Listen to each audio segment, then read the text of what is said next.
ভাই আজকে 85,000 টাকা ফেরত দিচ্ছি। ভাই আপনি কি পাগল হয়ে গেছেন? আজকে মাথা নষ্ট, বিজয়ের মাথা নষ্ট, পাগল হয়ে গেছে বিজয়। 30 সাল পর্যন্ত আপডেট ট্যাক্স টুকেন। কি বলেন ভাই? 85,000 টাকা ফেরত দিচ্ছি ভাই। 30 সাল পর্যন্ত আপডেট? 30 সাল পর্যন্ত আপডেট করা ভাই। এখনো কি আপনার ভিউয়ার্সরা আসবে না এই ভাই- গাড়িটা নিতে ভাই?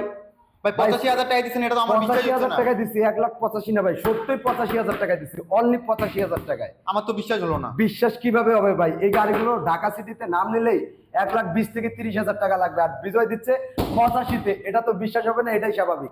তবে ভিউয়ার্স এটা আসলে 85-তে দিয়ে দিচ্ছি। গাড়িটা দেখলে আশা করি চয়েস হবে। গাড়িটার আউটলুকটা মোটামুটি যথেষ্ট পরিমাণ ফ্রেশ, ঢাকার নাম্বার করা, ডিজিটাল নাম্বার করা, 10টা বছরের কাগজ করা, 30 সাল পর্যন্ত আপডেট, ফার্স্ট মালিক, এনিটাইম মালিকানা চেঞ্জ করে নিতে পারবেন। এই গাড়িটা পেয়ে যাবেন বিডি বাইক গ্যালারি থেকে মাত্র 85,000 টাকা। বাইকটা নিতে হলে অবশ্যই আমাদের ঠিকানা চলে আসবেন নরসিংদী গোড়াশাল ব্রিজের পশ্চিম সাইড, কলাপাড়া এবেলের সামনে। যাদের আসতে সমস্যা হবে স্ক্রিন দেওয়া নাম্বারে যোগাযোগ করে কুরিয়ারে নিতে পারবেন। এরকম নিত্য নতুন ধামাকা পেতে অবশ্যই আমাদের চ্যানেল অথবা ফেসবুক পেজটা ফলো দিয়ে রাখবেন।